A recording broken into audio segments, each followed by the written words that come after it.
Hello everyone. So I know that I'm coming back after a long period of time, and so today we are continuing with our series of our sources that we use for the reconstruction of history, and we studied about the material remains. So today we have to continue with the coins. So आज हम पढ़ने वाले हैं कि coins और inscriptions और literary sources किस तरीके से हमें help करते हैं history को create करने के लिए. So let's start with the coins part. So, although a large number of coins and inscriptions have been found on the surface, many of them have been unearthed by digging. The study of coins is called numismatics. Ancient Indian currency was not issued in the form of paper, as is the currency nowadays, but as metal coins. Ancient coins were made of metals, copper, silver, gold, and lead. Coins molds made of burnt clay have been discovered in the large number, most of them related to the Kushan period, that is the first third centuries. The use of such molds in the post-Gupta period virtually disappeared. As there was nothing like the modern banking system in ancient times, people stored money in earthenware and also in brass vessels, maintained them as a precious hoard so that eventually they could fall back on the time of need. तो coins जो हैं वो भी history को create करने का एक बहुत ही इंपॉर्टेंट मेथड है हमारे पास. जो हिस्टोरियंस कॉइन्स को देखते हैं वो जनरली उनको सरफेस पे ही मिल जाते हैं, लेकिन बहुत सारे ऐसे कॉइन्स होते हैं जो कि जिनको जो है खोद के निकालना पड़ता है from the various layers of the earth. So that is also true. Now coins जो हैं वो एंशिएंट टाइम्स में कोई पेपर के नहीं होते थे, वो जनरली मेटल कॉइन्स ही यूज होते थे, और मोस्टली जो कॉइन्स हैं वो हमें कुषाण पीरियड से मिलने स्टार्ट होते हैं, जो कि फर्स्ट सेकंड थर्ड सेंचुरीज हैं after the AD. The first second and third century AD में बहुत सारा अमाउंट में हमें जो है कॉइन्स मिलते हैं. इनफैक्ट जो कॉइन्स को बनाने वाले जो मोल्ड्स होते हैं जिनके अंदर कॉइन्स को बनाया जाता था वो हमें गुप्ता टाइम से ही मिलने स्टार्ट हो जाते हैं. ये जो मोल्ड्स होते थे ये क्ले और सैंड के होते थे जिनके अंदर जो है मेटल्स को पिघला के डाला जाता था, जिसके बाद जो है कॉइन्स का कंस्ट्रक्शन होता था. Many of these hoards containing not only Indian coins but also those of minted abroad, such as Roman Empire, have been covered in a different part of India. They are preserved mostly in the museums in Kolkata, Patna, Lucknow, Delhi, Jaipur, Mumbai, Chennai. There are also many Indian coins in the Museum of Nepal, Bangladesh, Pakistan, and Afghanistan. As Britain ruled over India for a long period of time, British officials succeeded in transferring many of the Indian coins to private public collections in Britain. Coins of these major dynasties has been catalogued and published. We have catalogued of the coins in Indian museums in Kolkata, of Indian coins in British Museum in London, and so on. Now, these large number of coins that have yet to be catalogued and published. तो ज़्यादातर जो different dynasties के coins हैं, क्योंकि British हमें बहुत सारी जगहों से मिलते हैं, क्योंकि ब्रिटिशर्स ने इंडिया पे काफ़ी टाइम तक राज किया था, तो इसी वजह से वो ज़्यादातर कॉइन्स अपने साथ लंदन ले जाने में सक्सेसफुल रहे.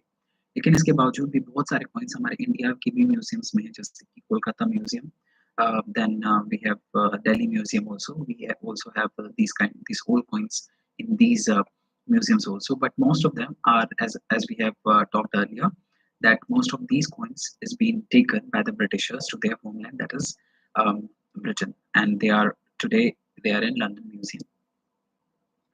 Our earliest coin contains a few symbols, but the later coins depict the figures of the kings and divinities and also mention their names and dates.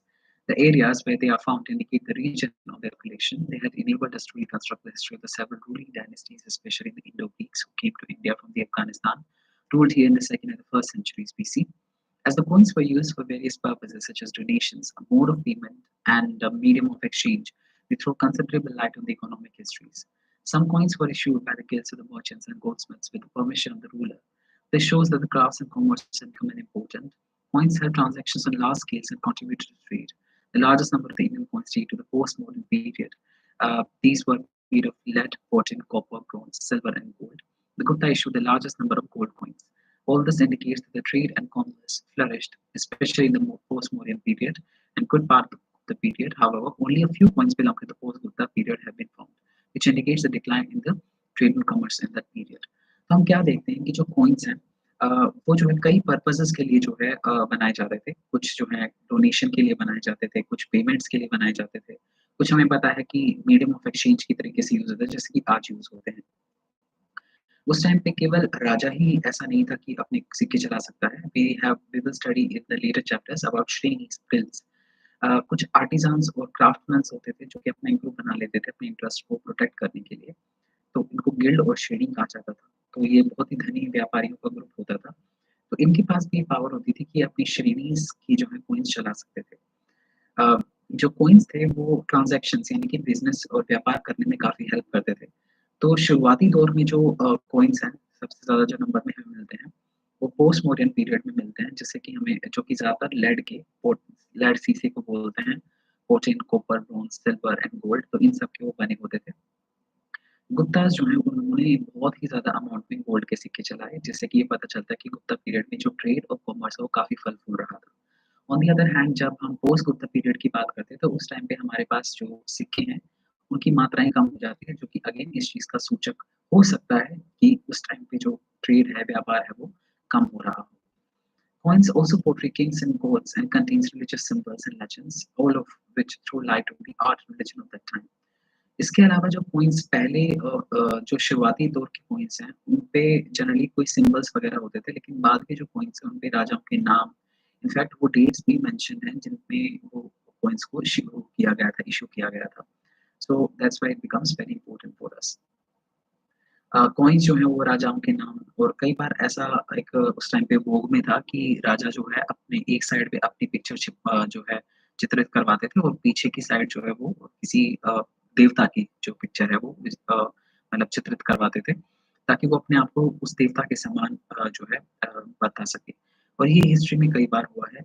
इसको हम डिवाइन लेजिटिमेसी बोलते हैं कि राजा जो है अपने आप को ज़्यादा से ज़्यादा भगवान से कंपेयर करना चाहता है ताकि उसकी प्रजा उस पे ज़्यादा विश्वास करने लगे। Cowries were also used as coins, though the purchasing power was low.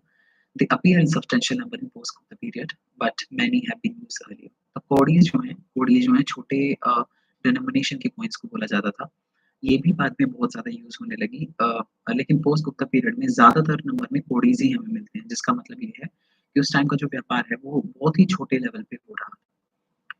तो this was about coins. Now let us study about the inscriptions. Inscriptions क्या होते हैं पहले ये देख लेते हैं।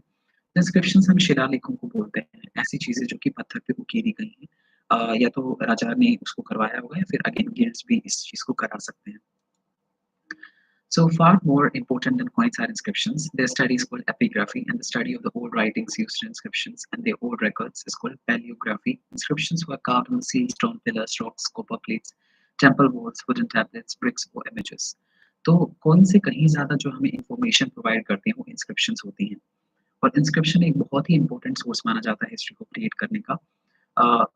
इंस्क्रिप्शन की जो स्टडी होती है उसको हम एपिग्राफी बोलते हैं, और ये काफ़ी ओल्ड रिपोर्ट हो सकते हैं कि कुछ इंस्क्रिप्शंस हम कह सकते हैं कि प्रो हिस्ट्री के टाइम की भी हो, अम, जिसमें कि हमें पता है कि एग्जैक्टली लैंग्वेज तो नहीं डेवलप हुई थी, लेकिन बहुत सारी चीज़ें जो है वो पिक्चर्स के रूप में जो है दिखाई जाती हैं। इंस्क्रिप्शंस केवल चट्टानों पर ही नहीं, लेकिन सील्स पर, स्टोन्स पर, पिलर्स पर, रॉक्स पर, copper plates, temple walls, wooden tablets, इन सब पे जो है वो कार्व की जा सकती थी और उस टाइम पे होती भी थी। In India as a whole, the earliest inscriptions were recorded on stones. However, in the early centuries of the Christian era, copper plate began to be used for this purpose. Even then, the practice of engraving inscriptions on stone continued on a large scale in South India. There were also in that region a large number of inscriptions recorded in the walls of the temples to serve as permanent records.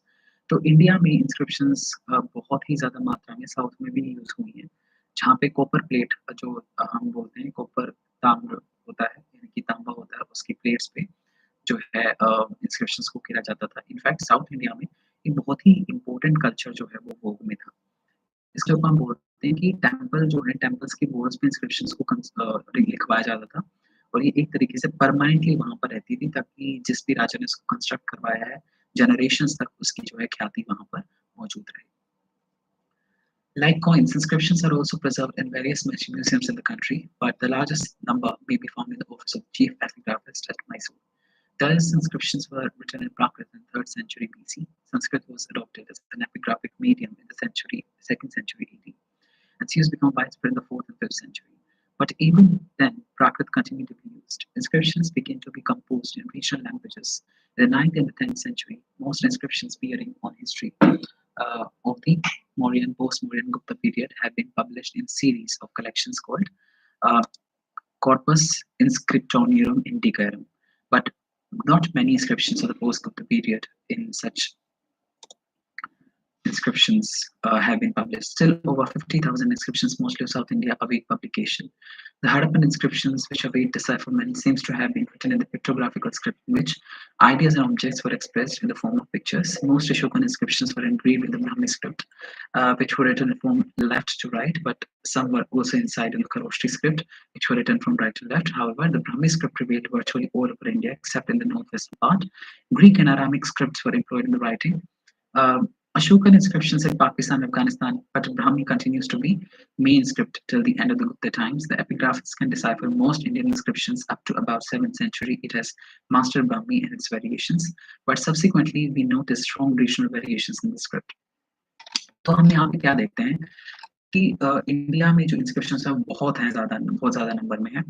तो लेकिन सबसे ज़्यादा जो है हमें मैसूर के museum में देखी जा सकती है। आज भी 50,000 से ज़्यादा जो इंस्क्रिप्शंस हैं उनको पब्लिकेशन उनकी नहीं हुई है अभी तक। हड़प्पा की जो स्क्रिप्ट्स हैं हमें पता है उसका तो डिसाइफरमेंट ही नहीं हुआ, डिसाइफर नहीं की गई है क्योंकि उनकी जो स्क्रिप्ट होती थी वो पिक्टोग्राफिक होती थी। उसमें हो सकता है वो किसी भाव और विचारों को भी व्यक्त कर रहे हों, एग्ज़ैक्टली कोई वो अल्फ़ाबेटिकल स्क्रिप्ट नहीं होती थी। इसके अलावा हमें ये भी पता चलता है कि जैसे अशोकन इंस्क्रिप्शंस हैं, अशोकन इंस्क्रिप्शंस मेनली उसमें जो स्क्रिप्ट यूज़ की गई है वो ब्राह्मी स्क्रिप्ट है और मतलब इंडिया में ज़्यादातर जगहों पर जो स्क्रिप्ट यूज़ हुई है वो ब्राह्मी स्क्रिप्ट ही यूज़ हुई है except certain parts of north western part जहाँ पे खरोष्टी स्क्रिप्ट यूज़ हुई है।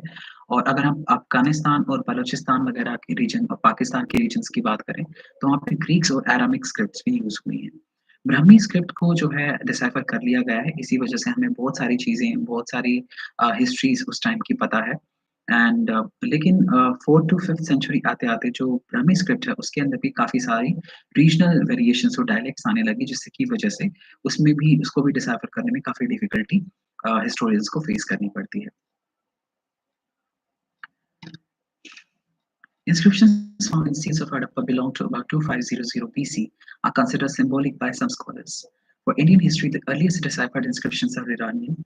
They belong to the 6th century BC and are found in Iran. They appear in Old Indo-Iranian and also in Semitic languages in cuneiform script. They speak of the Iranian conquest of the Hindu and Sindhu area. Of course, in India, the earliest deciphered are Ashokan inscriptions. They are generally written in Brahmi script and Prakrit language in the 3rd century BC. They threw light on modern histories and Ashoka's achievement in the 14th century. Also, 2 Ashokan pillar inscriptions were found by Firoz Shah Tughlaq, one in Meerut, another place called Topra in Haryana. He brought them to Delhi and asked the Pandits of this empire to decipher the inscriptions, but they failed to do so. The same difficulty was faced by the Britishers when, in the last quarter of the 18th century, they discovered Ashokan inscriptions. These epigraphs were first deciphered in 1837 by James Vincent, a civil servant and the employee of the East India Company in Bengal. तो inscriptions जो कि Harappan seals पे मिलती हैं हमें वो लगभग 2500 BC की हैं, यानी कि आज से लगभग 4500 साल पुरानी। तो स्कॉलर्स के द्वारा वो सिंबॉलिक रूप से ही यूज़ की जाती थी क्योंकि उनको डिसाइफर आज तक नहीं किया गया है। इंडियन हिस्ट्री की जो सबसे अर्लीस्ट डिसाइफर्ड इंस्क्रिप्शंस है वो ईरान से आती हैं और वो 6th से 5th सेंचुरी बीसी की हैं।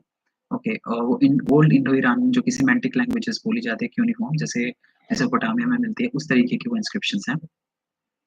अर्लीस्ट डिसाइफर्ड जो है वो अशोकन इंस्क्रिप्शंस मानी जाती हैं। हमें पता है कि अशोकन इंस्क्रिप्शन ब्राह्मी स्क्रिप्ट में है और ये बहुत ही वास्ट एरिया में इंडिया में जो इंस्क्रिप्शंस हैं ये पाई जाती हैं। इनको अलग-अलग रूलर्स के द्वारा जो है देखा गया है, लेकिन इनको डिसाइफर करने की कोशिशें भी काफ़ी हुई लेकिन वो नाकाम रहे। जैसे फिरोज शाह तुगलक जो हैं वो एक मतलब वो जो हैं 2 खंबे थे, there were 2 pillar inscriptions of Ashoka. एक जो है वो मेरठ का था और एक था टोपरा जो कि हरियाणा में पड़ता है। तो इन दोनों को ही फिरोज शाह जो तुगलक है वो दिल्ली ले आया। तो आज एक दिल्ली यूनिवर्सिटी के पास है नेहरू कमला अ अ, दिल्ली यूनिवर्सिटी के पास है और दूसरा जो है वो फिरोज शाह कोटला के ऊपर है। तो ये दोनों ही जो हम देखते हैं जो पिलर्स हैं, इन पे अशोकन इंस्क्रिप्शंस लिखी गई हैं। फिरोज शाह तुगलक जब इनको दिल्ली में लेके आया, तो उसने अपने पंडितों को बोला भी कि भई इनको जो है डिसाइफर कीजिए, लेकिन वो नाकाम रहे। फाइनली 1837 में जेम्स प्रिंसेप जो कि ईस्ट इंडिया कंपनी का एक सिविल सर्वेंट था, उसने इनको डिसाइफर करने में सफलता पाई। We have various types of inscriptions. Some convey royal orders and discussion religious, social and administrative matters with officials and the peoples in general. Ashokan inscriptions belong to the category other than the votive records of followers of Buddhism, Jainism, Vaishnavism, Shaivism, and like. They appear on pillar tablet temples or village images as mark of the devotion. Yet other typologies attribute the achievements of the kings and conqueror and ignore their defeats or weaknesses. To this type belongs to the Allahabad pillar inscription Samudragupta. तो Ashokan inscriptions हमें पता है कि एक तरीके की administrative और official orders को जो है ये बता रही थी, लेकिन इसके अलावा और भी बहुत सारी तरीके की इंस्क्रिप्शंस होती हैं, जैसे कि कुछ ऐसी इंस्क्रिप्शंस होती हैं जो कि प्रशस्ति के रूप में होती हैं, जहाँ पे जो राज कवि होता है वो अपने राजा की प्रशंसाएं करता है, जिसमें कि यदि उनका राजा किसी युद्ध में हारा भी हो तो भी वो उन हार को नहीं लिखते। अलाहाबाद पिलर इंस्क्रिप्शन जिसको प्रयाग प्रशस्ति के नाम से भी जाना जाता है, वो इसी कैटेगरी की एक शिलालेख है, इंस्क्रिप्शन है, जो कि राजा समुद्रगुप्त के कवि क्या बोलते हैं इसको, हरिसेन ने जो है उनके बारे में लिखी थी। Inscriptions recording the land grants made mainly by the chiefs and princes are very important for the study of the land system administration of ancient India. These were mostly engraved on the copper plate to record grants of lands, revenues, and villages made to monks, priests, temples, monasteries, vasals, and officials. They were written in all languages, including Prakrit, Sanskrit, Tamil. तो इसके अलावा कुछ inscriptions होती हैं जो कि administration और land grants के बारे में होती हैं, जो कि राजा जो है वो अपने या तो आम लोगों को या फिर ब्राह्मणों को दान में दिया करते थे। तो किसी रीजन की लैंड की हिस्ट्री के बारे में ये इंस्क्रिप्शंस काफ़ी ज़्यादा हमें एक तरीके से इंफॉर्मेशंस देती हैं, किसी टेम्पल्स, मोनेस्ट्री, वसल, इनकी लैंड कहाँ से किस राजा के पास से आई थी, तो इन सब की जो हमें ये इंस्क्रिप्शन जो है इन सब की हिस्ट्री प्रदान करती है। Next we are going to study will be about the literary sources. Okay, so I hope you loved the session and thank you for watching. Bye.